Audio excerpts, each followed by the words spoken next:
आज वाला टॉपिक जो हम लोग पढ़ेंगे, चरक संहिता पर टीकाएं।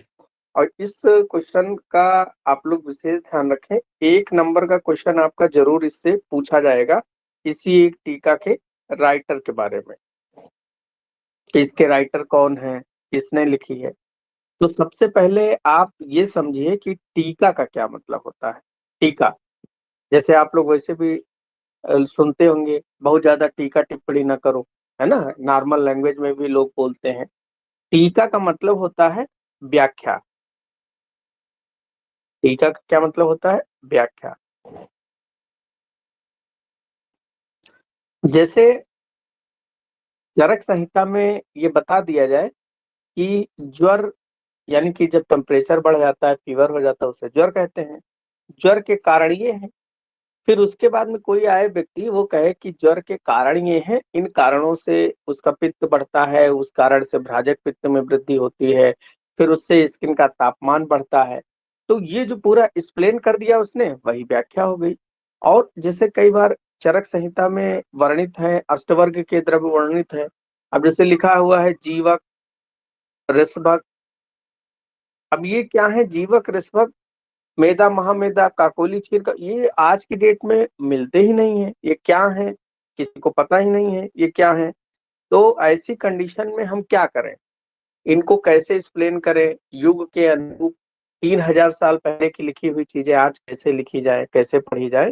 तो इसी को युग के अनुरूप उस शब्दों की बताना, लोगों को समझाना टीका कहलाता है। जैसे आपके एग्जामिनर आएगा, वो पूछेगा वाइवा में कि डॉक्टर साहब बताइए टीका का क्या मतलब होता है। तो टीका का मतलब क्या है? किसी भी शब्द को या किसी भी लिखे हुए साहित्य को किसी भी युग के अनुरूप उसको समझाना, या उन शब्दों के बारे में बताना कि ये 3000 साल पहले इस शब्द का मतलब आज की डेट में ये होगा। यही टीका कहलाती है। तो चरक संहिता पे कितनी टीकाएं लिखी हैं बच्चों? चरक संहिता पे 43 टीकाएं। 43 संस्कृत टीकाएं।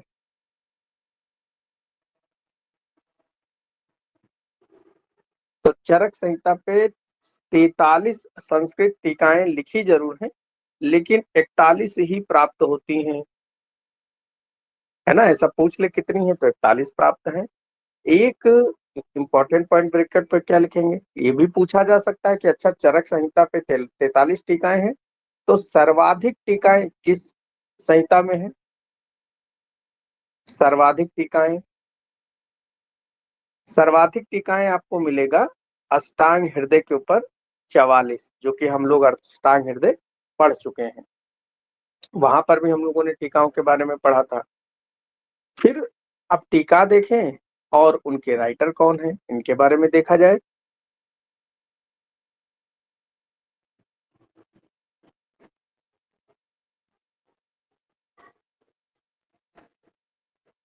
टीका और उनके रचनाकार या टीकाकार, या इनको बोलते हैं रचनाकार। जैसे एक टीका का नाम है, सबसे पहली जो टीका है उसका नाम है चरक न्यास। ब्रैकेट पे लिखेंगे हम लोग, ये प्रथम टीका है। और इसके राइटर कौन है? भट्टार हरिश्चंद्र।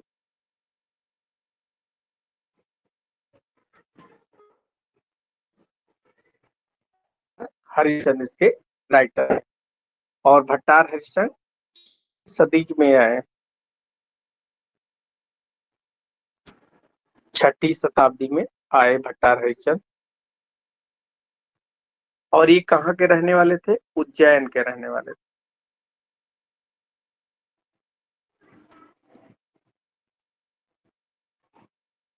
तो पहली टीका हो गई।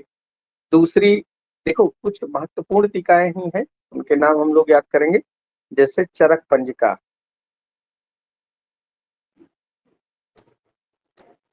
चरक पंजिका, पंजिकाकार, ये राइटर है स्वामी कुमार। इनका काल क्या है? 7वीं शताब्दी।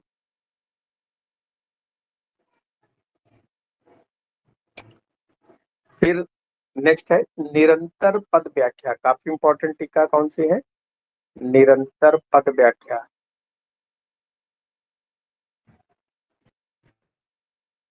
राइटर कौन है, जे जेट, जे जेट है 9वीं सदी के। फिर है परिहार वर्तिका, इसके राइटर हैं आषाढ़ वर्मा, आषाढ़ वर्मा 9वीं सदी के थे। फिर है बृहद तंत्र प्रदीप,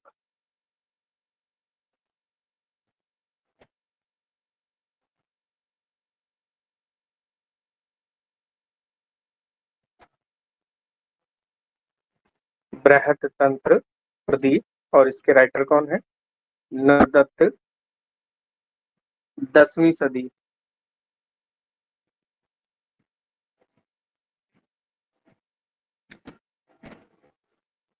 नेक्स्ट है चरक चंद्रिका, इंपॉर्टेंट टीका है चरक चंद्रिका, इसके राइटर कौन है, गैदास। फिर है बहुत इंपॉर्टेंट टीका है आयुर्वेद दीपिका,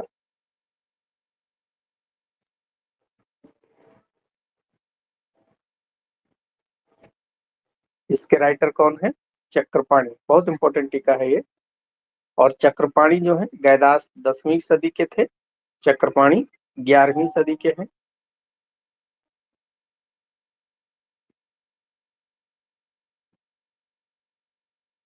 उसके बाद में चरक भाष्य,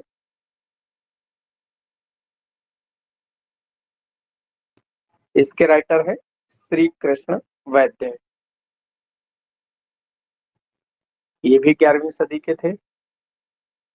फिर है वार्तिककार, ये क्षीर स्वामी दत्त, ये भी 11वीं सदी के हैं। फिर है न्यास टीका,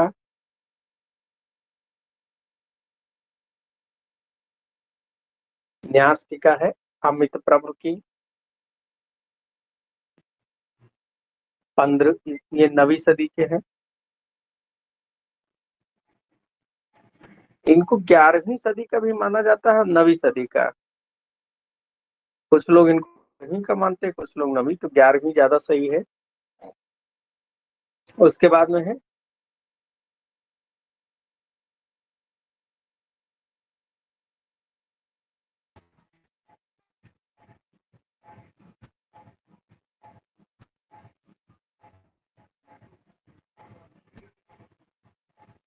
चरक तत्व प्रदीपिका, शिवदास सेन,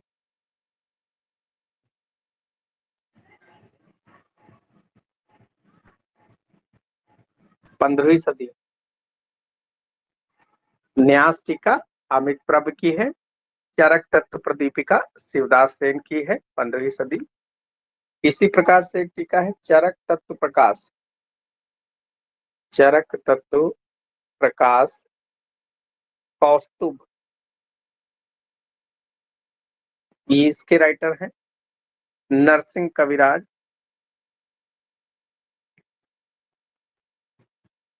17वीं सदी में। फिर से एक बहुत इंपॉर्टेंट टीका है जिसका नाम है जल्प कल्प तरु, और इसके राइटर कौन है, गंगाधर राय, 19वीं सदी में है। फिर उसके आगे है चरक प्रदीपिका,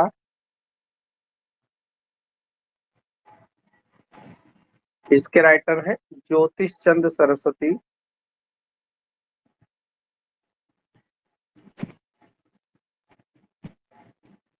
ज्योतिष चंद्र सरस्वती 20वीं सदी के हैं ये। फिर है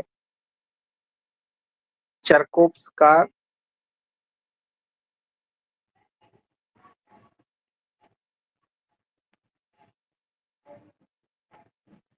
योगेंद्र नाथ सेन,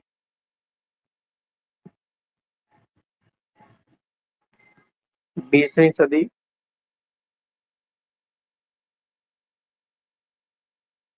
ठीक है, तो ये कुछ इंपॉर्टेंट चीजें हैं, कुछ इंपॉर्टेंट टीका खाएं और इन टीकाओं को कैसे याद करें। तो इनको क्या करो, एक पेज पे लिखकर जो आपकी स्टडी टेबल है उसके सामने दीवार पे इनको चिपका लो, और डेली जब भी बैठो 5 मिनट में एक एक टीका डेली देखा करो, तो ये धीरे धीरे से याद हो जाएंगे। नेक्स्ट उसके आगे देखें, एक क्वेश्चन ये इंपॉर्टेंट है, इतिहास का क्वेश्चन है। जेजट जेजट ने बृहत्त्रयी के तीनों ग्रंथों पर टीका लिखी।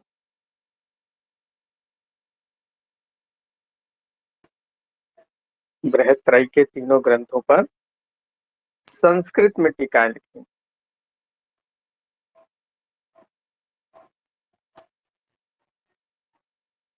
तो ये बात भी आपको पता होनी चाहिए कि कौन से राइटर ऐसे थे जो बृहत्त्रयी के तीनों ग्रंथों पर, बृहत्त्रयी के बारे में मैंने बताया था, चरक संहिता, सुश्रुत संहिता और अष्टांग हृदय, ये 3 ग्रंथ बृहत्त्रयी में आते हैं। संस्कृत में टीकाएं किसने लिखी? तो संस्कृत में टीकाएं जेजट ने लिखी। तो फिर हिंदी में भी किसी ने लिखा होगा, तो उसका नाम भी लिखे, अत्रिदेव। अत्रिदेव ने बृहत्त्रयी की तीनों ग्रंथों पर हिंदी में टीकाएं लिखी, हिंदी में टीकाएं लिखी। एक पॉइंट और इतिहास से संबंधित है, उसको भी इम्पोर्टेंट पॉइंट है। चक्रपाणी जी को माणी जी को चरक चतुरानन,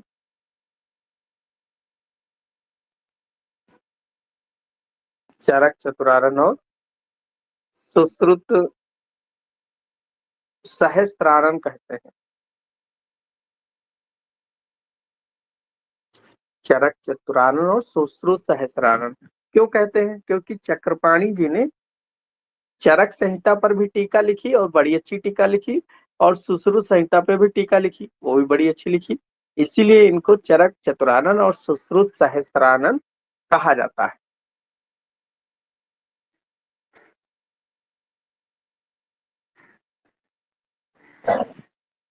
फिर एक पॉइंट और जाने, चरक संहिता लिखी है, इसमें चरक संहिता लिखी हुई है संस्कृत में। तो चरक संहिता का प्रथम हिंदी अनुवाद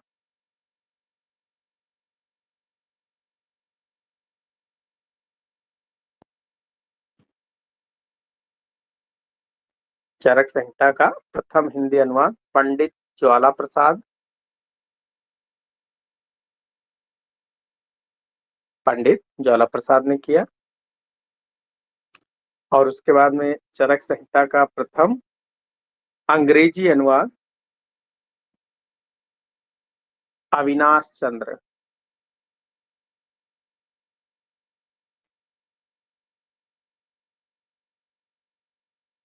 अविनाश चंद्र।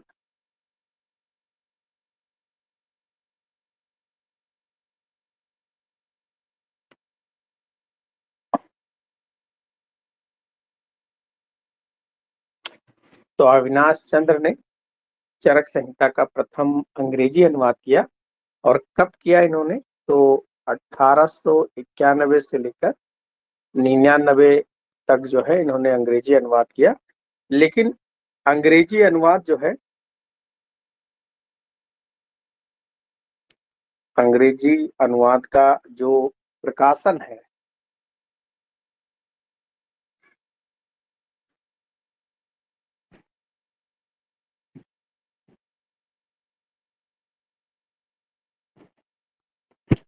छह संस्करणों में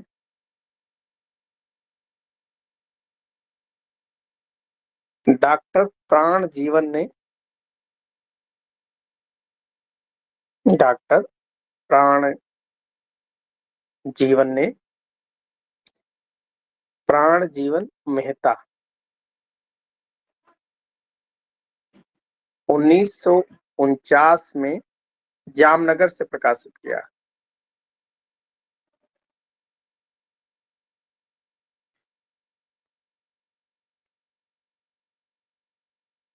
जामनगर से प्रकाशित किया। तो अंग्रेजी अनुवाद जरूर किया सबसे पहले अविनाश चंद्र जी ने, लेकिन उसका प्रकाशन प्राण जीवन मेहता जी ने किया 1949 में जामनगर से।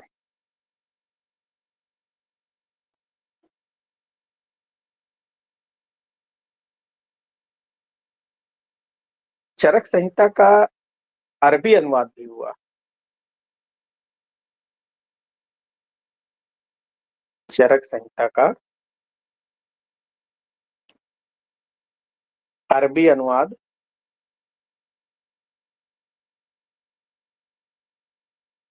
8वीं सदी में हुआ। 8वीं सदी में चरक इंडियानस नाम से।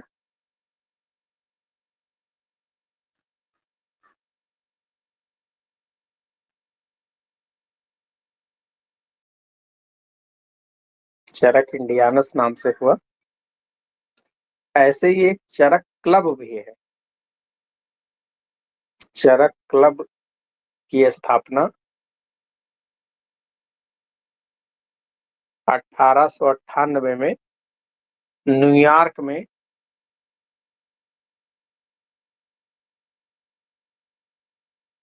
प्रोफेसर आस्लर द्वारा किया गया।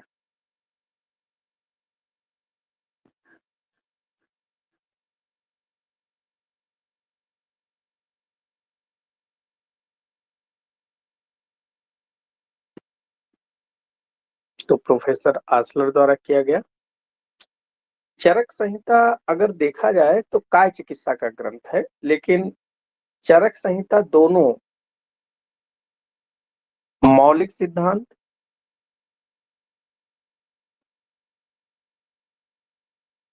और काय चिकित्सा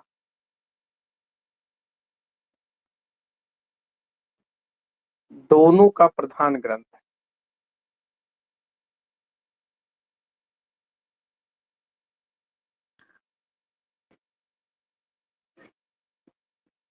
दोनों का प्रधान ग्रंथ।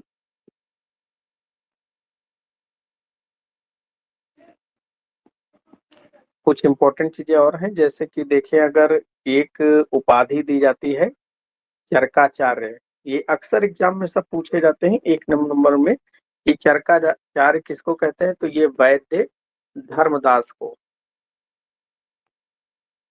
और दूसरे हैं चरक चिंता। चरक के ऊपर चिंता कौन करते थे? चरक चिंतन। ये रचना है प्रियव्रत शर्मा जी की। प्रियव्रत शर्मा द्रव्यगुण के बहुत ही प्रकांड ज्ञाता थे, बीएचयू के प्रोफेसर थे ये।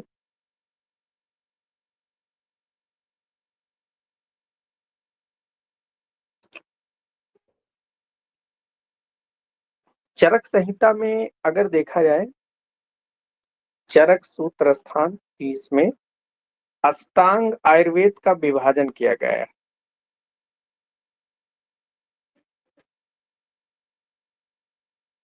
अष्टांग आयुर्वेद विभाजन ये भी इतिहास का पोर्शन है, लेकिन चूंकि चरक संहिता में किस प्रकार से अष्टांग आयुर्वेद का मतलब है आयुर्वेद के 8 अंग, 8 ब्रांचेस आयुर्वेद की कौन कौन सी है? तो काय चिकित्सा,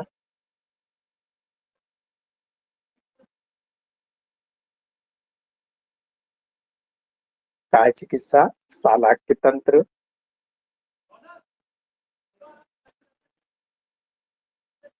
शल्य तंत्र, उसके बाद में विषगर वैरोधिक प्रशमन, इसको अगध तंत्र के नाम से भी जाना जाता है, अगध तंत्र। फिर उसके बाद में भूत विद्या, कौमार व्रत यानी कि बच्चों से संबंधित, रसायन, और नंबर 8 बाजीकरण। काय चिकित्सा मतलब आप लोग जानते ही हैं, जो मेडिसिन वाला होता है, यानी कि इसमें जनरल फिजिशियन वगैरह जो एमडी मेडिसिन होते हैं काय चिकित्सा में आते हैं। सलाख के में ईएनटी, ईयर नोज थ्रोट और ऑप्थेल्मोलॉजी, आंखों से संबंधित। शल्य में सर्जरी, सर्जरी वाला पोर्शन आता है। आगत तंत्र को हम लोग टॉक्सिकोलॉजी। भूत विद्या एक तरीके से ये जो है, इसमें ऐसी चीजें जो आपके आंखों से नहीं दिखती हैं वो चीजें होती हैं, इन्हें भूत विद्या कहा जाता है। कौमार व्रत में पीडियाट्रिक साइंस। रसायन मतलब रिजुवेनाइल चिकित्सा, बॉडी को दोबारा से फ्रेश करा जाए, रिजुवेनाइल। बाजीकरण मतलब एफ्रोडियाज, एफ्रोडियाज जो मैथुन शक्ति बढ़ाने वाले होते हैं उनको कहा जाता है। इस प्रकार से आचार्य चरक ने अष्टांग आयुर्वेद का विभाजन किया है ताकि हम प्रत्येक ब्रांच का ज्ञान प्राप्त कर सकें। और अब इन ब्रांचों में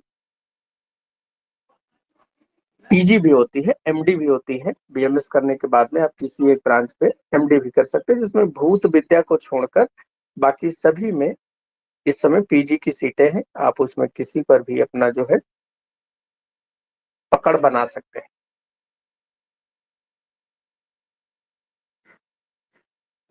तो ये सारी चीजें हैं। हम लोग जब चरक संहिता पढ़ते हैं तो जैसे आपका जो चरक सूत्र स्थान है, चरक सूत्र स्थान की बात करें तो चरक सूत्र स्थान में 30 अध्याय होते हैं। आपने कल ही मैंने बताया है, चरक सूत्र स्थान में 30 अध्याय। चरक संहिता में टोटल हमने बात किया था तो 8 स्थान थे और 120 अध्याय थे। जो ये 30 अध्याय हैं, ये 30 अध्यायों को हम चतुष्क के रूप में बांटते हैं, यानी कि इसमें 7 चतुष्क होते हैं और 2 संग्रह द्वय। इसका मतलब समझे क्या होता है। 7 चतुष्क का मतलब है 7 चतुष्क मतलब 4। तो ये जो टोटल 28 अध्याय हैं, ये 28 अध्यायों को हम 4-4 के ग्रुप में बांट के पढ़ते हैं। बाकी लास्ट के दो चैप्टर बचते हैं, उनको हम संग्रह द्वय कहते हैं। तो जैसे इसमें बात करें कि कौन कौन से चतुष्क आते हैं, तो नंबर 1 पे बी याद करें, बी। नंबर 2 पे एस। नंबर 3 पे है एन। BSNL आपने पढ़ा होगा, BSNL कंपनी होती है, तो BSN के बाद में एल के स्थान पर हम के कर दे, BSK। फिर उसके बाद में R, Y, A और नंबर 8 पे संग्रह द्वय। तो BSNL हम लोग कंपनी है एक, लेकिन हम लोग क्या पढ़ेंगे, BSNK और उसके बाद में RYA। तो RYA ये याद रखें और BSNL की जगह BSNK कर दें। तो बी से क्या है, सबसे पहला जो चतुष्क है उसका नाम है भेषज चतुष्क। 1 से लेके 4 अध्याय, 1 से लेके जो 4 अध्याय है उसमें भेषज। अब देखो, अब इसको ध्यान से, क्या है भेषज का क्या मतलब होता है। भेषज का मतलब होता है औषधि। भेषज का क्या मतलब होता है, औषधि। तो शुरुआत के 4 चैप्टर जब हम लोग चरक संहिता के पढ़ेंगे तो उसमें सिर्फ हमें औषधियों के बारे में जानकारी दी जाएगी कि ये औषधियां हैं। अब देखो, तुमको जब हम औषधि बता देंगे पहले, तो उसके बाद में ये भी तो बताएंगे कि स्वस्थ कैसे रहो। औषधि का प्रयोग तो हम बाद में बताएंगे। फिर हम क्या बात करेंगे, स्वास्थ्य चतुष्क। स्वास्थ्य चतुष्क में 5 से लेकर 8 अध्याय तक हमने आपको औषधि बता दी, हमने आपको बता दिया कि आप कैसे स्वस्थ रहेंगे, और उसके बाद में हम ये भी तो बताएंगे, निर्देश देंगे आपको कि किस प्रकार से आप औषधि और स्वास्थ्य का प्रयोग करें। तो हमने आपको निर्देश दे दिया, यानी कि 9 से लेकर 12 अध्याय जो है वो निर्देश के अंतर्गत आ गए। औषधि, स्वास्थ्य, और हमने आपको निर्देशित कर दिया कि किस प्रकार से आप इन सब काम को करोगे। फिर आप क्या करेंगे, उन औषधियों की कल्पना करेंगे कि किस प्रकार से हम मरीज के ऊपर इसका प्रयोग करें, तो उनकी कल्पना बनाएंगे। तो 13 से लेकर 16 अध्याय हम कल्पना बनाएंगे। तो कल्पना भी बना लिया कि हमको किस प्रकार से उसको हम देंगे। फिर अब हमको ये भी तो पता होना चाहिए कि कौन से रोग हैं। जब तक रोग के बारे में नहीं जानेंगे तब तक क्या ही जानेंगे। तो रोग चतुष्क 17 से लेकर 20 अध्याय में रोग के बारे में बताया। फिर सब कुछ हमको पता चल गया, रोग पता चल गया, औषधि पता चल गई, योजना पता चल गई, स्वास्थ्य पता चल गया, निर्देश, कल्पना, सब रोग सब पता चल गया। अब हमको क्या करना है, अब हमको योजना बनानी है कि हमको कैसे उसका इलाज करना है। योजना बनाया 21 से लेके 24 अध्याय तक योजना बनाया। अब हमने देखा यार कि हमने आदमी बीमारी में हमने सब कुछ उसको पढ़ लिया, हमने औषधि पढ़ ली, स्वस्थ कैसे रहेगा वो पढ़ लिया, निर्देश दे दिया उसको, कल्पना कर ली, रोगों के बारे में जान लिया, योजना बना के इलाज कर दिया। लेकिन हम जो खाते पीते हैं, जब तक हम उसके बारे में नहीं जानेंगे कि हम खा क्या रहे हैं, तब तक मामला अधूरा है। इसीलिए चरक जी ने पूरा एक 4 अध्याय बड़ा लंबे लंबे चैप्टर लिखे अन्न पान के बारे में कि हमको क्या खाना है। तो ये 25 से लेकर 28 अध्याय जो है ये अन्नपान के अंतर्गत आ जाएंगे। लास्ट में 2 चैप्टर जो बनते हैं, चैप्टर नंबर 29 और चैप्टर नंबर 30, इनको कहा जाता है संग्रह द्वय, जिनके बारे में प्राणायतन का वर्णन किया गया है। और संग्रह मतलब बहुत सारी चीजों को वहां पर एकत्रित करके बताया गया है कि ये सारी चीजें आपको करनी है, ऐसे नहीं करनी है, वो संग्रह द्वय के अंतर्गत आ जाता है। तो ये आपका सूत्र स्थान के 30 अध्याय इस प्रकार से बांटे गए हैं। तो बहुत इंपॉर्टेंट टॉपिक है, इसको जरूर याद रखें। BSNK और लास्ट में 2 है संग्रह द्वय। अब आपके जो सिलेबस में पूरा सूत्र स्थान नहीं है, आपके सिलेबस में शुरुआत के जो चैप्टर्स हैं उनके बारे में हम लोग पढ़ेंगे कि कौन कौन से अध्याय हैं, क्या क्या चीजें वर्णित है। तो सबसे पहले अगर हम एक आउटलाइन थोड़ी सी और जान लें, जैसे हम बात करेंगे चरक सूत्र स्थान 1 की।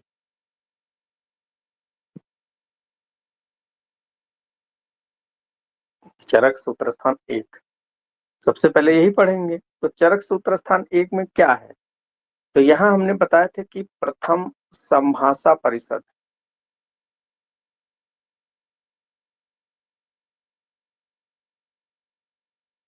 पहली बार लोगों ने यहाँ मीटिंग किया, प्रथम फर्स्ट टाइम जो है लोगों ने यहाँ मीटिंग करके ये देखा कि क्या क्या हम आयुर्वेद में आगे पढ़ेंगे, आयुर्वेद कैसे पृथ्वी पर आया। तो इस संभाषा परिषद में ये डिस्कस किया गया आयुर्वेद अवतरण, कि आयुर्वेद जो है स्वर्ग लोक से पृथ्वी लोक पर कैसे आया। बताया गया कि षड कारण में हम लोगों ने पढ़ा कि है विशेष क्या है, गुण क्या है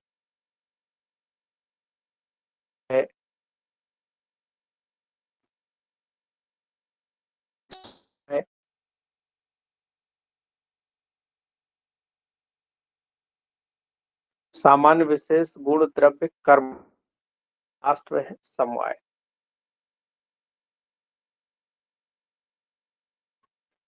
देखो ये सीख इंपॉर्टेंट है, इस सीक्वेंस को बेसिक दर्शन है उसने जो वर्णन किया है दिया है सामान्य द्रव्य गुण कर्म, सामान्य विशेष और समवाय। इस तरीके से उसने आपको यहाँ पर जानना पड़ेगा कि इसका सीक्वेंस जरूर पूछ लिया जाता है कि कैसा सीक्वेंस। तो केवल आप क्या याद रखें, साव बुध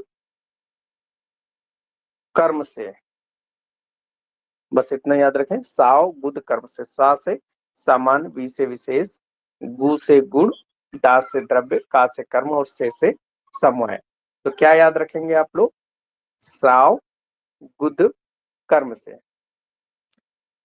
फिर और क्या बताया गया इस चैप्टर में, ये बताया गया कि 9 कारण द्रव्यों के बारे में बताया गया। 9 कारण द्रव्यों में बताया गया खा आदि। इसको अगर हम अलग करेंगे, खा प्लस आदि, खा का मतलब क्या होता है, आकाश, खाली स्थान। आदि में इसके साथ में वायु, अग्नि, जल, पृथ्वी, तो 5 हो गए। खादी का मतलब 5 ये हो गए। इसके अलावा और क्या क्या है, आत्मा, मन, काल, दिशा। आत्मा, मन, काल और दिशा। जब आपका फर्स्ट ईयर में वाइवा होगा तो ये क्वेश्चन जरूर पूछा जाएगा कि 9 कारण द्रव्य क्या होते हैं, ये क्वेश्चन जरूर पूछे जाएंगे। इसके अलावा इसी चैप्टर में 8 प्रकार के मूत्र बताए गए हैं। पहले ये मूत्रों का वर्णन किया गया है।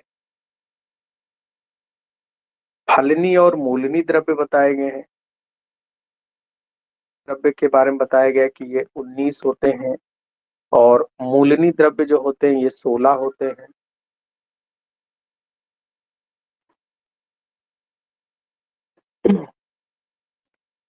षड क्षीर द्रव्य बताए गए हैं।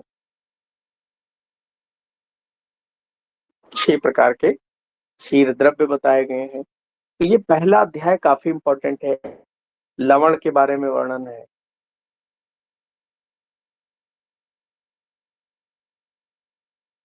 चैप्टर्स में पहले अध्याय में ये सारी चीजें का वर्णन किया गया है क्या है, तो इनके बारे में डिटेल जानना बहुत जरूरी है और बहुत इम्पोर्टेंट। अक्सर इससे क्वेश्चन जरूर पूछा जाता है।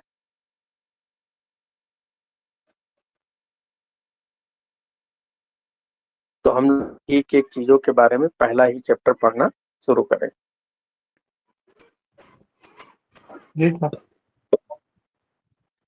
तो आज हम लोग शुरू करेंगे चरक सूत्र स्थान 1। चरक सूत्र स्थान 1 का सबसे पहले तो नाम इंपॉर्टेंट है कि इस चैप्टर का नाम क्या है। नाम है दीर्घम जीवती अध्याय।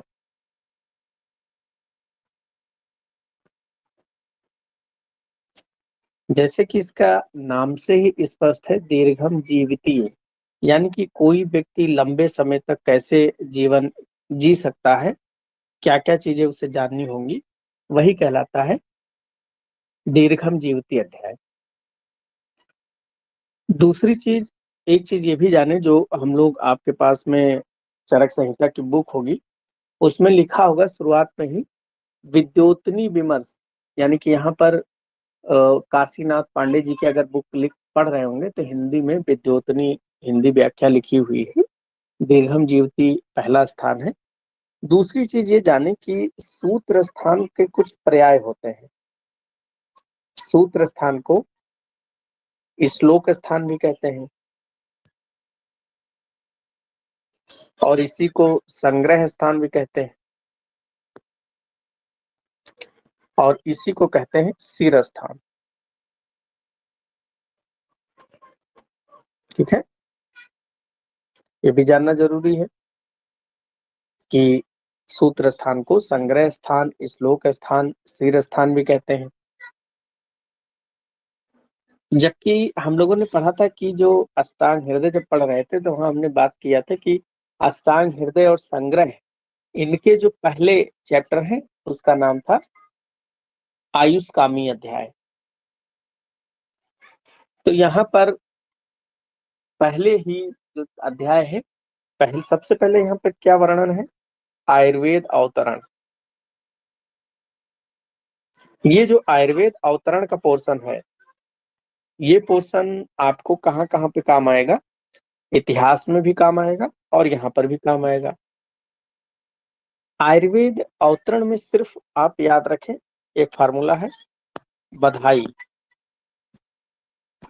बा, बधाई बा, यानी कि बी से पहले सर्वप्रथम आयुर्वेद किसी ने लिखा नहीं। एक पॉइंट ये भी याद रखें कि आयुर्वेद किसी ने लिखा नहीं है, आयुर्वेद का स्मरण किया गया। और किसने स्मरण किया? ब्रह्मा जी ने आयुर्वेद का स्मरण करके अपने पुत्र डी फॉर दक्ष प्रजापति को दिया।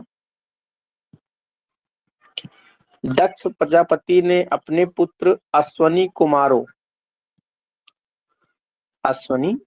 ये भी याद रखें कि अश्वनी कुमारो है, अश्वनी कुमार नहीं है। ये दो लोग थे, इनका नाम था नासत्य और दस्त्र। नासत्र और दस्त्र इनका नाम था, दो लोग थे अश्वनी कुमारों। अश्वनी कुमारों ने फिर किसको आयुर्वेद का ज्ञान दिया? इंद्र को। और इंद्र से फिर भरद्वाज को ज्ञान दिया गया, और भरद्वाज ने फिर आत्रेय पुनर्वसु।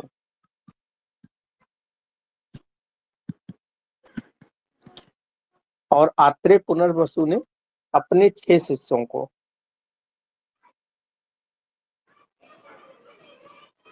अपने 6 शिष्यों को आयुर्वेद का ज्ञान दिया। फिर हमने बताया था जिसमें सबसे ज्यादा इंटेलिजेंट कौन थे? अग्निवेश जी थे। और उन्होंने अग्निवेश तंत्र का निर्माण किया, जो आगे चलकर चरक संहिता बन गई। अब ये भी क्वेश्चन इंपॉर्टेंट है कि ये जो 6 शिष्य हैं, इनका क्या नाम? इन 6 शिष्यों का नाम याद रखें, इधर लिख दे रहा हूं। 6 शिष्य कौन कौन से थे? अग्निवेश तो आपको पता ही है, अग्निवेश को मैं बार बार बताता रहता हूँ, सबसे इंटेलिजेंट थे अग्निवेश। उसके बाद में याद करें, भेल जतु कण, कौन कौन से थे? भेल जतु कण, पारासर, हारीत और छार पाणी।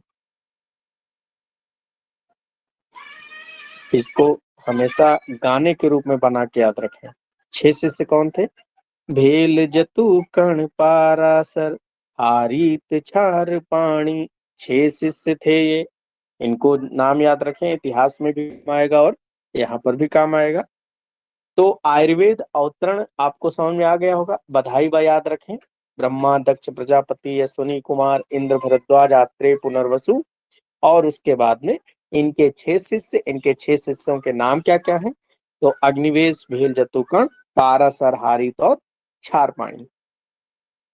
वैसे तो अगर हम बात करें, जो प्रथम संभाषा परिषद जब चल रही थी, तो वहां पर 53 ऋषि जो है भाग ले रहे थे, 53 महर्षि भाग ले रहे थे कि हिमालय पर्वत के सुंदर एक भाग में इकट्ठे होकर आपस में चर्चा कर रहे थे। तो सबसे पहले चर्चा करते ही करते उन्होंने सबसे पहले क्या, धर्म अर्थ काम मोक्ष को पहले चर्चा की।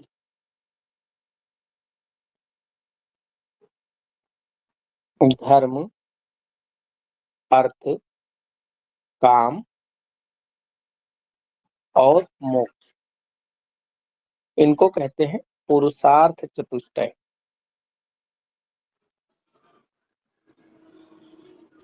पहला है श्लोक नंबर 15 जो लिखा हुआ है, उसमें देखेंगे अगर तो आप पाएंगे कि धर्म अर्थ काम मोक्ष ये पुरुषार्थ चतुष्टय होते हैं। और ये बताया गया है कि ये पुरुषार्थ चतुष्टय जो होते हैं, आरोग्यम मूल उत्तमम, ये क्या है? आरोग्य के मूल है। आरोग्य के मूल कैसे, किस प्रकार से आरोग्य के मूल है? तो होता क्या है कि जैसे कोई व्यक्ति है, अगर वो धर्म का पालन कर रहा है, अर्थ मतलब पैसा भी सही तरीके से कमा रहा है, काम यानी कि उसकी जो वासना है, जो मैथुन करने की प्रवृत्ति है, वो भी ज्यादा नहीं है, यानी कि ज्यादा इधर उधर उसका मन भटक नहीं रहा है, शांत रहता हो, अपने आप में ही स्थिर रहता हो, अपनी इंद्रियों पर उसका संयम हो। मोक्ष, जब वो मृत्यु के बाद में उसकी कोई भी इच्छा बाकी नहीं रहती है, कोई भी तृष्णा बाकी नहीं रहती, तो उसको मोक्ष की प्राप्ति होती है। तो ये पुरुषार्थ चतुष्टय अगर कोई पालन करता है सही ढंग से, तो वो आरोग्य यानी कि बीमार नहीं होता है। धर्म का पालन करे, लालच ना करे, अर्थ वगैरह ठीक ठाक। आजकल सबसे ज्यादा बीमारी क्या है लोगों की? स्ट्रेस। लोग इतना स्ट्रेस ले रहे हैं पैसे के चक्कर में, गलत तरीके अपना रहे हैं। स्ट्रेस में रहने से शरीर में एड्रेनलिन का लेवल बढ़ता है। ये भी जाने कि जब आप स्ट्रेस में रहते हैं तो क्या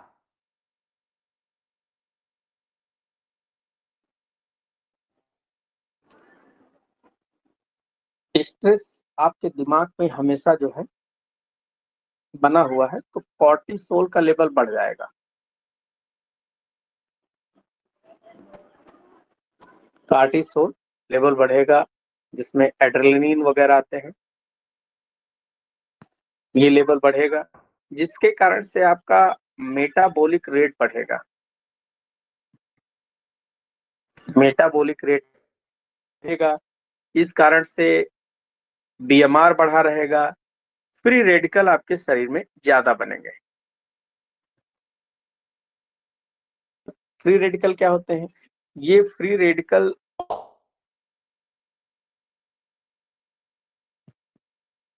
ऑक्सीडेटिव एजेंट होते हैं, या हो सकते हैं ये रिड्यूसिंग एजेंट हो।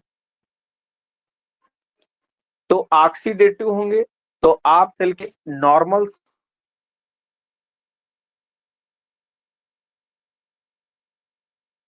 को बिगाड़ देंगे, या हो सकता है आपके डीएनए में म्यूटेशन कर दें, और डीएनए में म्यूटेशन का पता चले, अगली जब सेल करे तो ऐसी सेल बन, इस प्रकार से म्यूटेशन कर दे। तो स्ट्रेस से आप देख रहे हैं कितना कारण ऑक्सीडेटिव एजेंट, मतलब फ्री रेडिकल वगैरह बनेंगे आपके शरीर में, सेल के नंबर बढ़ा सकते हैं, म्यूटेशन कर सकते हैं, जिससे जो है कैंसर जैसी व्याधियां हो सकती हैं। और स्ट्रेस कब आएगा? जब वो अर्थ यानी पैसे गलत तरीके से कमाएगा, धर्म का पालन नहीं करेगा, काम के प्रति उसकी ज्यादा, उसका प्रणय भाव उसके काम के प्रति ज्यादा मन करेगा, मोक्ष उसको इच्छाएं इतनी है, मोक्ष नहीं मिलेंगे। तो ये सारी चीजें जो है, फिर आरोग्य कहाँ हो गया? तो बीमार ही होगा। तो इसीलिए बताया गया है पहले ही है कि धर्म अर्थ काम और मोक्ष ये जो है पुरुषार्थ चतुष्टय है, और ये आरोग्य के मूल होते हैं। दूसरी एक इम्पोर्टेंट बात यह है कि आयुर्वेद हमेशा दवाओं की ही बात नहीं करता है कि आप किसी भी बीमारी में दवा प्रयोग करें। आयुर्वेद क्या करता है? हमेशा बात करता है आपकी लाइफ स्टाइल के बारे में। पहली बात करता है कि आपकी लाइफ स्टाइल, आपकी जीवन शैली कैसी होनी चाहिए, बात करता है। इसीलिए चरक संहिता ने क्या कहा? स्वास्थ्य रक्षणम, पहले स्वास्थ्य व्यक्ति की स्वस्थ करने। फिर कहा है कि आतुरस से विकार प्रशमनम, फिर बताता है कि हम रोगी कोई हो जाएगा तो उसके विकार को समन करेंगे, पहले स्वस्थ बनाए रखेंगे। इसीलिए उन्होंने आज में ये बहुत ही ज्यादा रिवेलेंस है सामाजिक दृष्टि से देखा जाए। आज इतनी भाग दौड़ है, जीवन शैली सबकी परिवर्तित हो चुकी है, सभी व्यक्ति बीमार रहते हैं। तो अगर उनको इस कंडीशन में अगर हम ये समझाएं कि इन इन चीजों का ध्यान रखें, और पैसा जो है आप कमाएंगे ठीक है, धीरे धीरे से ही धैर्य की भावना लोगों में डेवलप करें। उनमें योग के माध्यम से एकाग्रता और धैर्य जब उत्पन्न कर देंगे आप, तो ये बहुत सी व्याधियों से मनुष्य जीवन बच सकता है, जो कि बहुत ही जल्द, जैसे आज डायबिटीज 25-30 साल के बच्चे को ही डायबिटीज हो रही है, हाइपरटेंशन उसको हो रहा है, कई कार्डियक, कई इवन यहाँ तक का हो रहा है कि लोगों को एंजाइना के अटैक पड़ने लगे हैं। हार्ट अटैक जिसको आप कहते हैं 30 साल की उम्र में हो रहा है, 32-35 साल की उम्र में हो रहा है, जो कि आपके 70 साल 80 साल में होते थे। उसके साथ चतुष्टय का पालन ना करना।